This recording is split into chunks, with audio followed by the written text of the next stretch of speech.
Thanks for checking out our channel. This is going to be maybe a repair video on this particular unit. This is kind of an oddball model. This is called the Gallagher MB200. This is a dual-powered AC/DC model. This is M stands for mains, which is AC, and the B stands for battery. This was a 2-store dual unit. This is loaner energizer. This is I don't know. They made a variation of this unit. This unit, particularly, it's a 2002 model, so it's 22 years old. But Gallagher made these back in the day to give to dealers to give to their customers a loan out while theirs was getting worked on or sent somewhere to be worked on. So they don't do that anymore. That's up to the dealer, I guess, to give you a loaner unit to borrow. But anyways, we're gonna take a look at this. There's no parts made for it. I mean, the boards are obsolete. Been obsolete for 10 years at least. And then they made another model, I think, before this called the MB252. Very similar layout. I think the board was a little different. There might have been another model mixed in there as well, but yeah, these are pretty good units. I mean, they were from about 2 generations ago. They started making this style of unit back in the 80s. So it's maybe not this particular model, but ones that were built off the same similar platform. So we're going to take it apart. I told the customer, that parts are little slim Cummins on these things. So, I mean, capacitors are not that big of a deal. I'm sure we can find a transformer that might work in the thing. But boards are non-existent, of course. And that was our information. So we're going to open up, take a peek at it here. Honestly, the boards don't go bad all that often. With the age of the unit, we're probably going to check the capacitor first. It's a 30 microfarad capacitor that's inside there. We're going to test across it. Yeah, it's way off the deep end. Should be 30. It's reading way off where it shouldn't be. So that's the first thing we're going to actually change in it. I'm going to do a couple other little checks. If this doesn't work, we'll do a couple more checks. But that's the easiest thing we can do is put another capacitor in there since it's bad. That might get the thing going. We might still have more issues, but this has got the it's got the factory capacitor in it from 22 years ago. It'll finally quit on the thing.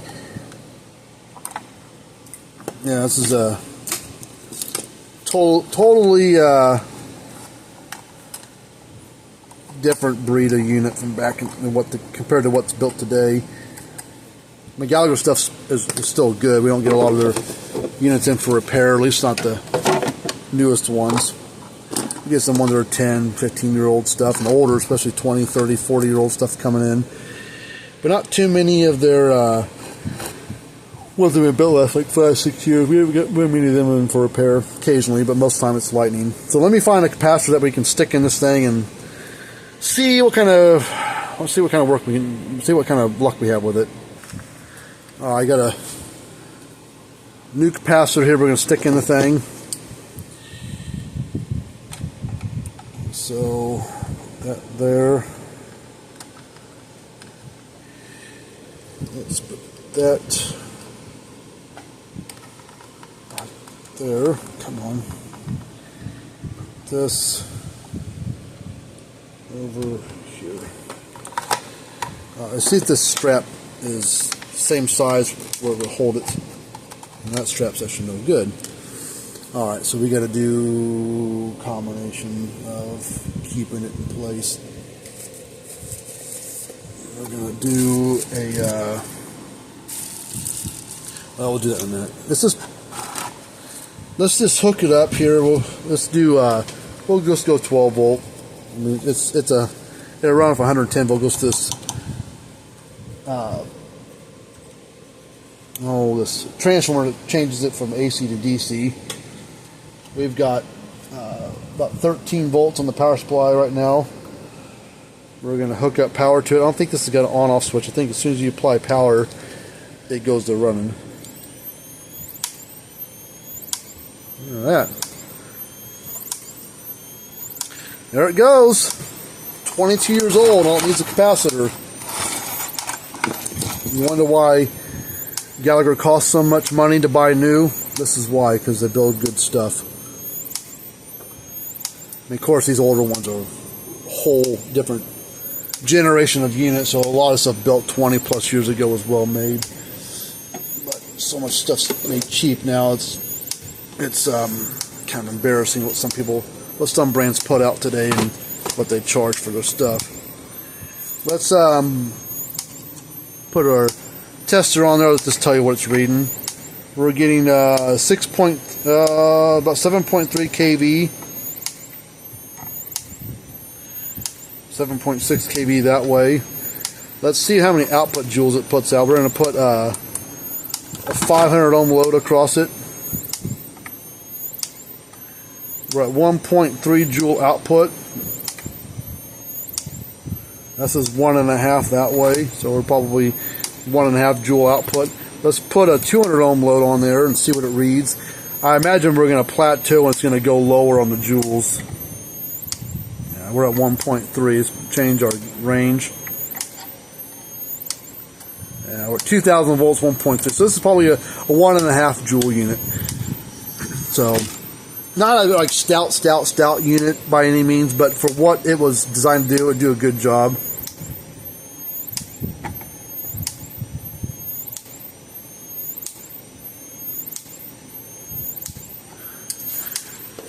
Couldn't see the flash on there, but isn't it nice? Put a capacitor in it and goes right back to working. Now, winding up noise that a lot of old Gallagher's 12 volt ones especially had that winding up noise. I forget it has a combination to do with this that coil right there, as well as the timing mechanism that are in there. I think it mostly comes from that little inverter or transformer step up thing, whatever this thing does. That's where most of it comes from. Let's hook up, let's make sure to run off of 110 volt. Let's take the 12 volt off. We'll plug into a 110 volt outlet and see what that does.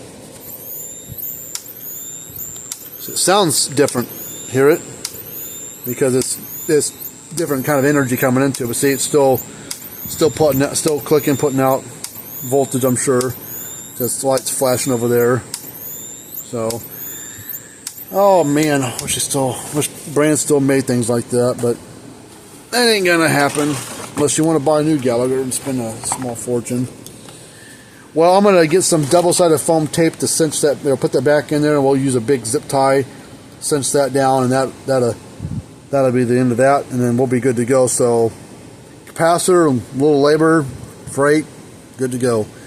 So, anyways, thanks for checking out our channel here. Until next time, we'll see you later on. And if they're all this easy, that'd make my life a lot easier.